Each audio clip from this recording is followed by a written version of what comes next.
អូនកសិករយើងគាត់ចាប់អារម្មណ៍ចង់បានម៉ាស៊ីនអត់នេះយកទៅធ្វើជាអាជីវកម្មតូចមួយប្រចាំគ្រួសារតែគាត់នឹងចំណាយដើមទុនប្រមាណហើយគាត់ធ្វើបែបណាបានអាចទទួលបានម៉ាស៊ីននឹង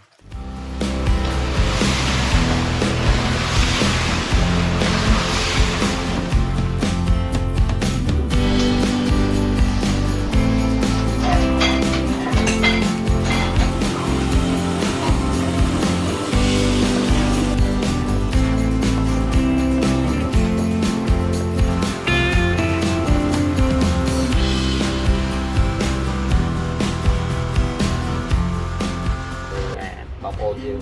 ធ្លាប់ឃើញអត់ទាំងហើយតែអត់ស្គាល់ថាអត់ជាអត់ពីគេ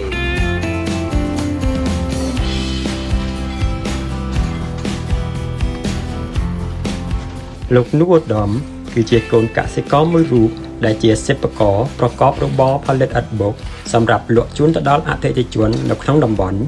ដែលស្ថិតនៅក្នុងសង្កាត់ជ្រាវក្រុងសៀមរាបខេត្តសៀមរាបរហូតទទួលបានការគាំទ្រពីសំណាក់អតិថិជនជាច្រើនមាន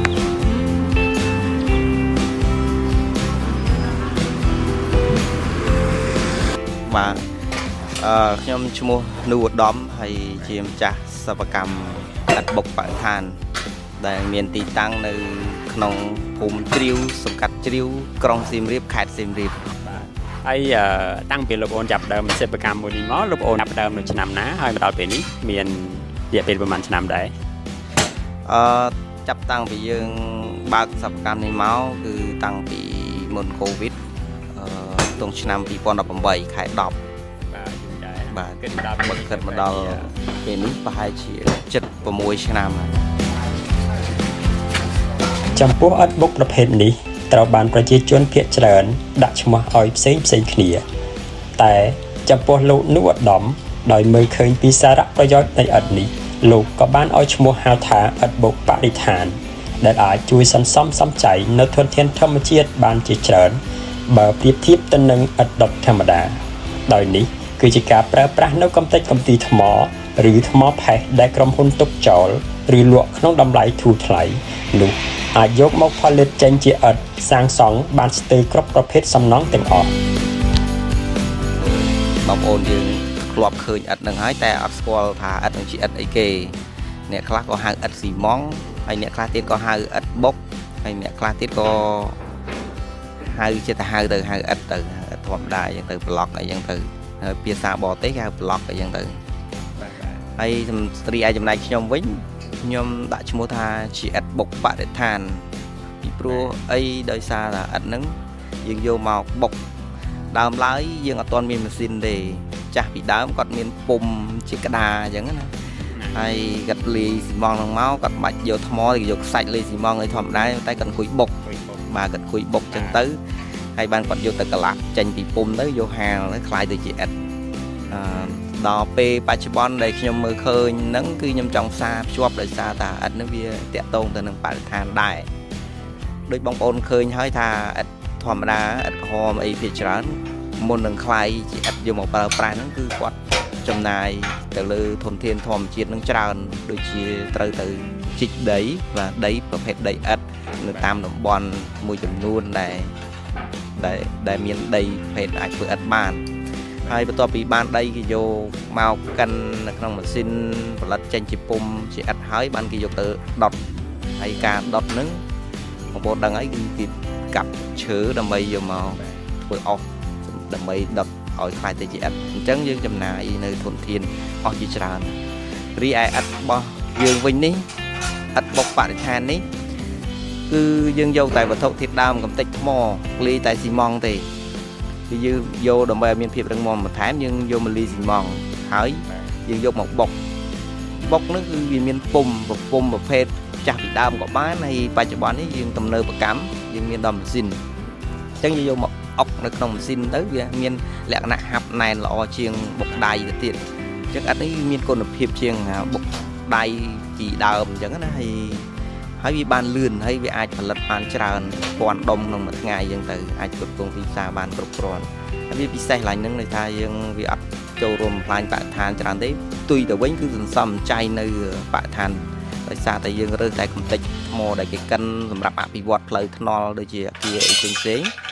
គេចោលអញ្ចឹងគេអត់ចោលទេដោយសារយើងបង្កើតយកអាកំតិចហ្នឹងមកច្នៃជាឥដ្ឋហើយវាคล้ายទៅជារបស់ដែលមានតម្លៃហើយមានទីផ្សារអាចលក់បានអញ្ចឹងណាហើយយើងកាត់ថយកន្លែងហ្នឹងបានខ្ញុំដាក់ឈ្មោះថាជាឥដ្ឋបុកបរិស្ថាននឹងវត្ថុធាតុដើមយើងអត់ពិបាករកទេគឺកំតិចថ្មដែលគេកិននៅតាមតំបន់ភ្នំមួយចំនួនខេត្តជាពិសេសខេត្តនៅក្នុងប្រទេសកម្ពុជាយើងគឺសម្បូរកំតិចថ្មហ្នឹងហើយកំតិចថ្មហ្នឹងវាភាគច្រើនគេបោះចោលតែដោយសារតែមានគំនិតមួយគេយកការកែច្នៃធ្វើជាអតិអីទៅក៏វាមានទីផ្សារឡើងវិញគេលែងបោះចោលហើយគេលក់ក្នុងតម្លៃទូថ្លៃឲ្យយើងយកមកផលិត លោកក៏បានបន្តទៀតថារបរសិប្បកម្មនេះមិនចំណាយដើមទុនច្រើននិងមិនត្រូវការកម្លាំងពលកម្មឬដីធំនោះទេ ចំពោះដើមទុននៅក្នុងការប្រកបរបរសិប្បកម្មនេះខ្ញុំយល់ថាល្អមែនទែនដោយសារថាសិប្បកម្មនេះប្រើដើមទុនតិចតួចទេចន្លោះចាប់ពី$3,000អីយើងអាចប្រកបរបរសិប្បកម្មនេះបានហើយយើងបន្ទាប់មកយើងគួរមានទីតាំង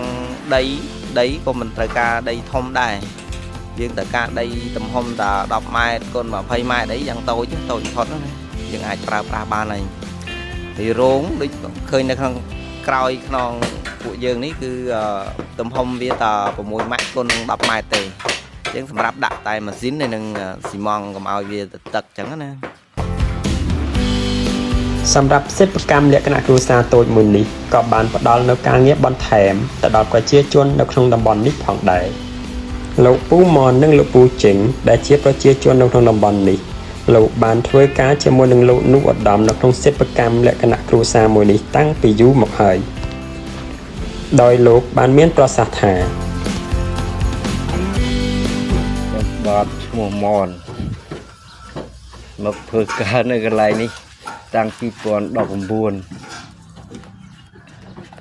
រយៈកាល75ឆ្នាំហើយធ្វើការនេះដោយសារធ្វើការបោះឥដ្ឋបុកការងារនេះគឺអត់មានជាធ្ងន់ធ្ងរប៉ុន្មានទេណាមួយក៏នៅក្បែរផ្ទះដែរយ៉ាងបានខ្ញុំធ្វើនៅកន្លែងនេះបានជាប់រហូតតាំងពីនោះមកដល់ពេលឥឡូវនេះបាទខ្ញុំឈ្មោះលឹមជើងខ្ញុំធ្វើការតាំងពី2020មករហូតដល់បច្ចុប្បន្ននេះការងារនេះគឺខ្ញុំបោះឥដ្ឋបុកជាការងារមិនធ្ងន់មិនធ្ងរទេជាការងារនៅក្នុងមលុបដែរ ក្នុងការផលិតឥដ្ឋនេះមិនទាមទារឲ្យមានការបញ្ចេញកម្លាំងខ្លាំងឬចំណាយពេលវេលាច្រើននោះទេលើសពីនេះទៅទៀតឥដ្ឋបុកបរិស្ថានកំពុងតែមានទីផ្សារយ៉ាងខ្លាំងក្នុងពេលបច្ចុប្បន្ននេះដើម្បីលើកស្ទួយលើវិស័យមួយនេះលោកនុឧត្តមក៏បានផលិតជាម៉ាស៊ីនដើម្បីលក់ចែកចាយដល់បងប្អូនប្រជាជនទាំងអស់ដែលមានបំណងចង់បង្កើតនូវសិប្បកម្មលក្ខណៈគ្រួសារតូចមួយនេះ អង្គថាឥដ្ឋនេះវាមានទីផ្សារល្អដែលគេស្គាល់ច្រើនហើយក្នុងពេលបច្ចុប្បន្ននេះគាត់មានគេស្គាល់ថាឥដ្ឋនឹងយកទៅធ្វើអីបានច្រើនជាពិសេសវិស័យកសិកម្មក៏ពេញនិយមខ្លាំងដែរហើយសម្រាប់ខាងសិប្បកម្មខ្ញុំក៏មានការផលិតនៅម៉ាស៊ីនផលិតឥដ្ឋនឹងសម្រាប់លក់ជូនបងប្អូនដែលមានបំណងចង់ប្រកបរបរសិប្បកម្មនេះដែរបាទហើយយើងមានការដឹកជញ្ជូនទៅដល់កន្លែងបងប្អូនណែនាំពីរបៀបផលិតឥដ្ឋផ្សេងៗនៃការធ្វើទីផ្សារអីផ្សេងៗអញ្ចឹងណាហើយយើងទទួលការប្រឹក្សាពិសេសទៀតគឺយើងប្រឹក្សាជារៀងរហូតមានន័យថាបងប្អូនដែលយកទៅប្រើប្រាស់ហើយកុំបាច់ព្រួយបារម្ភអីព្រោះអីម៉ាស៊ីនយើងមាននៅគ្រឿងបន្លាស់គ្រប់គ្រាន់បាទយើងមានគ្រឿងបន្លាស់គ្រប់គ្រាន់ហើយគាត់អាចប្រឹក្សាជាមួយយើងជារៀងរហូតឲ្យតែគាត់ចង់សួរអីក៏បានបាទគេអាចឆ្លើយតបទៅនឹងចម្ងល់បញ្ហាផ្សេងៗមិនមែនគាត់កំងយកទៅហើយគាត់ប្រើអត់កើតអីគាត់បន្ទោសខាងយើងអីចឹងអត់ទេយើងជួយប្រឹក្សាគាត់បាទយើងអត់ប្រឡែងគាត់យើងសួរសុខទុក្ខគាត់ហើយគាត់ក៏មានចម្ងល់គាត់សួរយើងគាត់ខ្វះខាតអីគាត់តាក់ទងមកយើងជាស្ដេចអតិថិជនដែលធ្លាប់កំងយើងជាច្រើននៅតាមបណ្ដាខេត្តផ្សេងៗដែរ ស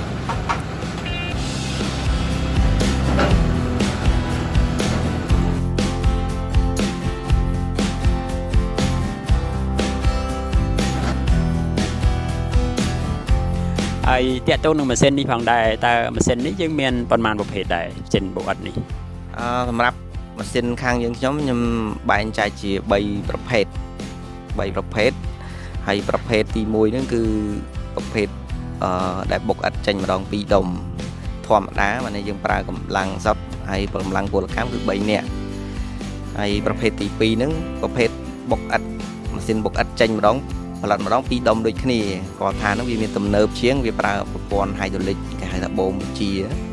ហើយវាជួយសម្រាលដល់កម្លាំងផលិតជួយដល់ល្បឿននៃការផលិតហ្នឹងបានលឿនបានកម្រិត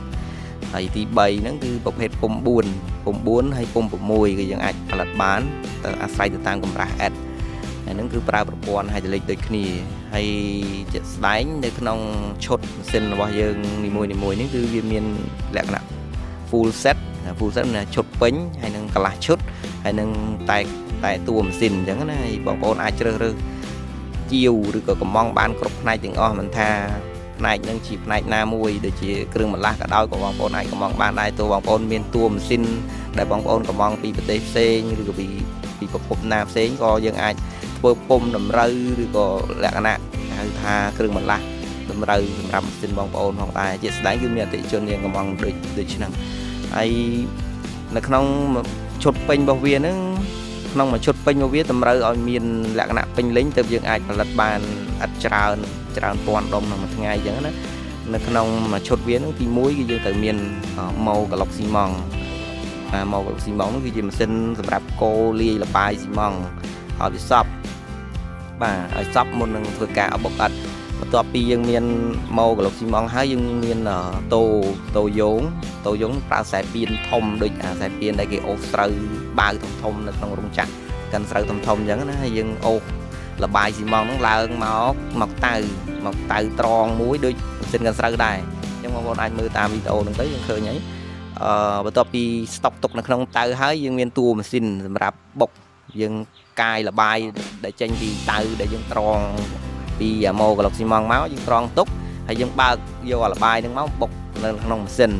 ហើយបានคลายទៅជាអិតហើយអិតហ្នឹងមិនទាន់ប្រើប្រាស់បានទេយើងត្រូវយកទៅហាលដែលយើងមានក្តារសម្រាប់ទ្រាប់ហាលហ្នឹងវាអត់ប្រើកន្លែងធំទេយើងហាលពីលើគ្នាអញ្ចឹងដូចមាននៅក្នុងវីដេអូអញ្ចឹងណាបងប្អូនហើយយើងហាលទុកមួយថ្ងៃគឺយើងអាចលើកពីរៀនហាលហ្នឹងទៅដាក់នៅបនូកដើម្បីបាញ់ទឹកទុកហើយចាប់ពីថ្ងៃទី2ថ្ងៃទី3គឺយើងអាចដឹកជូនអតិថិជនបានយើងអត់រងចាំយូរទេបាទតែយើងមិនមែនត្រឹមមានតែម៉ាស៊ីនបុកអិតនឹងទេយើងមានពុំហ្នឹងមិនមែនតែពុំម៉ាស៊ីនបុកអិតទេយើងមានដល់ទៅពុំអិតក្បាច់អិតដេកូភាសាអង់គ្លេសហៅអិតដេកូហើយភាសាខ្មែរយើងគេហៅថាអិតក្បាច់ឬក៏អិតខ្យល់សម្រាប់យកទៅតុបតែងដូចជាបុរីគេហដ្ឋានឬក៏របងផ្ទះឲ្យមានភាពស្រស់ស្អាតទំនើបមានន័យថាពួកឥឡូវឃើញថាបុរីឬក៏ផ្ទះអីឬក៏អីផ្សេងអញ្ចឹងសំណង់ផ្សេងគេតុបតែងច្រើនហាងអីតុបតែងច្រើនដើម្បីមានភាពស្រស់ស្អាត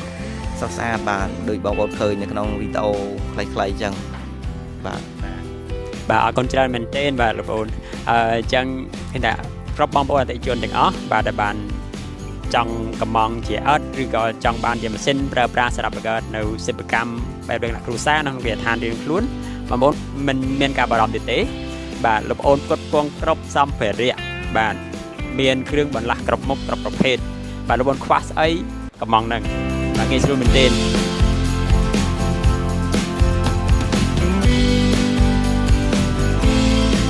ាទហើយចាប់តាំងពីលោកប្អូនបានចាប់ផ្ដើមបង្កើតនៅសិប្បកម្មមួយនេះរហូតដល់បច្ចុប្បន្ននេះតើមានអតិថិជនចំនួនប្រមាណខេត្តក្រុងដែរដែលបានកំងម៉ាស៊ីនបុកអិតនេះយកទៅប្រើប្រាស់ក្នុងអាជីវកម្មរបស់គាត់បាទសំណួរនេះក៏ល្អដែរបាទខ្ញុំសូមចែកជា2សម្រាប់អតិថិជនរបស់យើងជា2ដោយសារតែយើងអិតក៏យើងមានលក់ហើយម៉ាស៊ីនក៏យើងមានលក់សម្រាប់អិតហ្នឹងគឺយើងពុតគង់តែនៅក្នុងតំបន់ទេហើយនៅតំបន់ខេត្តមួយចំនួនក៏គាត់កំងដែរតែគាត់ទទួលខុសត្រូវលើការដឹកជូនដោយខ្លួនឯងអញ្ចឹងណាគាត់ជួលឡានជួយអីដឹកយើងធ្លាប់ទៅតាមខេត្តដូចជាកំពង់ធំកំពង់ចាមអីចឹងណាហើយសម្រាប់អតិថិជនដែលកំងម៉ាស៊ីនបុកអិតពីខាងខ្ញុំហ្នឹងគឺមានច្រើនគួរសមដែរហើយយើងមាននៅតាមបណ្ដាខេត្តដូចជាខេត្តកណ្ដាលរាជធានីភ្នំពេញបាទហើយខេត្តជាពិសេសខេត្តកំពង់ស្ពឺមានច្រើនគ្រឿងនៅទីនោះសិតតែអតិថិជនរបស់យើងច្រើន ដែលជាខេត្តមួយដែលកំពុងផ្ទុះខ្លាំងនៅក្នុងការផលិតអត្តប្រភេទនេះបងប្អូនអាចឆ្លងកាត់ខេត្តកំពង់ស្ពឺអាចពិនិត្យបានថានៅក្នុងខេត្តនឹងសម្បូរអត្តនឹងហើយទី2គឺបាត់ដំបងអតិជននៅខេត្តកំពង់ស្ពឺខេត្តកំពតខេត្តបរសេនុកោះកុងបាត់ដំបងបន្ទាយមានជ័យឧត្តរមានជ័យហើយក៏ដូចជាព្រះវិហារហើយនឹងមួយទៀតគឺមណ្ឌលគិរីបាទនៅឯឆ្ងាយមែនតើបាទជាងមានច្រើនដែរបាទអញ្ចឹងទៅអតិថិជនគឺថាមានច្រើនមែនទែនគាត់កំងទៅតាមបណ្ដាខេត្តផ្សេងបាទហើយជាចុងក្រោយតើលោកប្អូនមានមតិអីចង់ផ្ដាំផ្ញើទៅដល់បងប្អូនកសិករជំវិញប្រទេសយើងយ៉ាងម៉េចដែរបាទអរគុណបងដែលបានផ្ដល់សំណួរដ៏មានតម្លៃហើយសំណួរនេះសំខាន់ណាស់សម្រាប់ជាសារបង្ហាញទៅដល់ជាកសិករក៏ដូចជាបងប្អូនជីវរដ្ឋខ្មែរយើងបងប្អូនជាកសិករដែលគាត់អត់ដែលធ្លាប់រកស៊ីឬក៏ធ្លាប់ប្រកបសិប្បកម្មអីអញ្ចឹងគាត់អាចងាកមកសិក្សាស្រាវជ្រាវមានន័យថាកុំទាន់អាចចាប់អារម្មណ៍ហើយកំងទិញឲ្យធ្វើតែម្ដងអត់ទាន់ត្រូវទេបងប្អូនអាចសិក្សាស្រាវជ្រាវថាតើតម្លៃដើមដែលយើងទៅធ្វើអាជីវកម្មនឹងមួយសិប្បកម្មនឹងមួយយើងប្រើដើមទុនអស់ប្រមាណប្រហែលប្រមាណហើយទីផ្សារយ៉ាងម៉េចហើយយើងមានទីតាំងរបស់យើងនឹងមានតម្រូវការអត់ហើយយើងមានវត្ថុធាតុដើមអញ្ចឹងបងប្អូនសម្រេចចិត្តទៅអត់ចេះខុសទេពេលណាដែលយើងកំងហើយយើងធ្វើទៅដោយការសិក្សាស្រាវជ្រាវច្បាស់លាស់បងប្អូនមានឱកាសជោគជ័យហើយនឹងមានចំណូលបន្ថែមទៅលើមុខរបរប្រចាំថ្ងៃបងប្អូនបន្ថែមទៀតអញ្ចឹង